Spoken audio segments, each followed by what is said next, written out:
जाते हैं। इसके बाद आचार्य जी ने आपको पंचशील दिया। पंच माने 5, शील माने नियम। भगवान बुद्ध ने बिना किसी भेदभाव के मनुष्य को सुखी रहने के लिए 5 नियम बताया कि कोई भी मनुष्य अगर इन 5 बातों को मानेगा, तो चाहे हमारे देश का हो, चाहे प्रदेश का हो, चाहे नेपाल का हो, चाहे जापान और थाईलैंड का हो, चाहे बाभन हो, चाहे नट हो, चाहे तिब्बतिया हो, कोई भी जात हो, भगवान बुद्ध ने जो नियम बनाया है, भगवान बुद्ध ने खुद कहा है कि हमारे मार्ग में न जाति भेद है और न वर्ण भेद है। हमें जाति पाति और वर्ण से नहीं, जो नियम है, जैसे खाना खाओगे तो भूख मिटेगा, चाहे जो खाना खाए।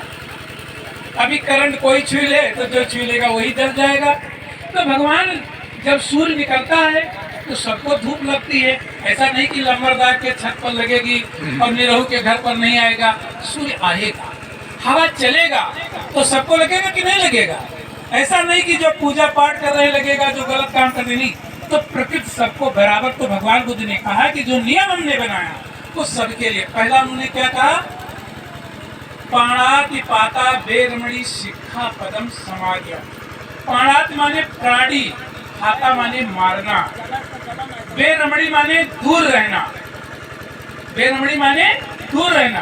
पाणाति पाता बेरमणि शिक्षा पदम, शिक्षा माने शिक्षा, पदम माने विचार ग्रहण करते हैं। मैं भगवान बुद्ध ने कहा है कि किसी भी जीव की हत्या न करने की मैं शपथ ग्रहण करता हूँ। मैं कसम खाता हूँ कि न मैं किसी जीव जंतु को मारूंगा और न मैं उसकी हत्या करूंगा। क्यों भाई? मनुष्य के लिए नहीं कहा उन्होंने कि केवल आदमी के लिए। आप भी प्राणी हैं, गाय भैंस भी प्राणी है, कुत्ता बिल्ली भी प्राणी है, सबको अपना जान प्रिय है। इसलिए भगवान बुद्ध कहते हैं कि हमें अकारण किसी जीव जंतु को नहीं मारना चाहिए। और अब देखो, बाबा साहब डॉक्टर अम्बेडकर ने संविधान बना दिया है, मारपीट करोगे तो मुकदमा कायम हो जाएगा, जानवरों को मारोगे, गाय को मारोगे तो गौशाला ट्रैक्ट लग जाएगा, वन्य जीव अधिनियम लग जाएगा, तमाम मुकदमा कायम हो जाएगा। क्योंकि इस बात को भगवान बुद्ध ने कहा था, उसी को बाबा साहब ने कानून बना दिया। दूसरी बात उन्होंने कहा, आदिन्ना, आ माने बिना, दिन्ना माने दिए हुए, बेरमणि माने दूर रहना, न ले। मैं चोरी डकैती न करने की कसम खाता हूँ।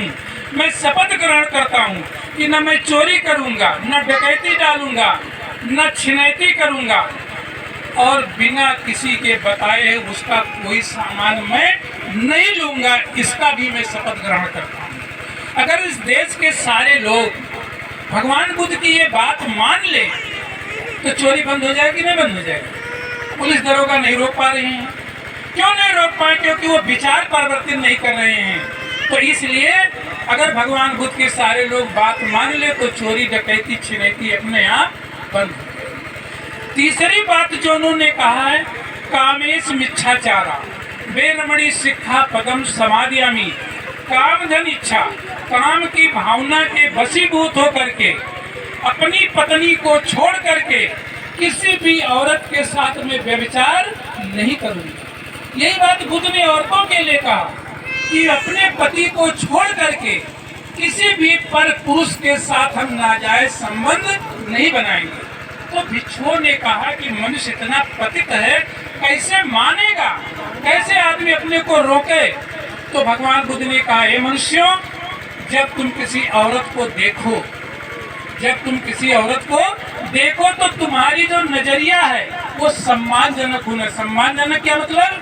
कोई भी औरत अगर तुम्हारे उम्र के बराबर है तो तुम्हारी बहन, तुमसे उम्र में छोटी है तो तुम्हारी बेटी, तुमसे उम्र में बड़ी है तो तुम्हारी माँ।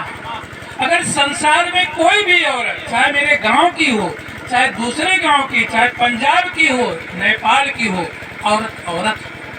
हम जब उसको मिले तो हम उम्र के हिसाब से उससे व्यवहार करें कि वो हमारी माँ, बहन और बेटी है। तो क्या कोई अपनी माँ और बहन बेटी के साथ मुँह काला करता है? नहीं करता है।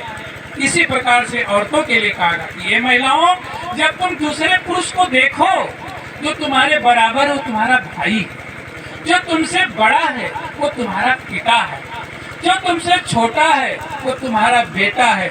अभी देखो कोई महिला बूढ़ी रहती है तो कोई रात को कहते माता जी बताइए कोई दिक्कत हो, क्यों कह देते हैं हमारी माँ नहीं है लेकिन फिर भी माँ कहते हैं, हमारी बेटी नहीं है लेकिन फिर भी हम अगर अच्छे विचारधारा पे तुम अपनी बहन बेटी है आपको कहेंगे ऐसा गंदा हरकत कोई नहीं। तो ये बात ठीक है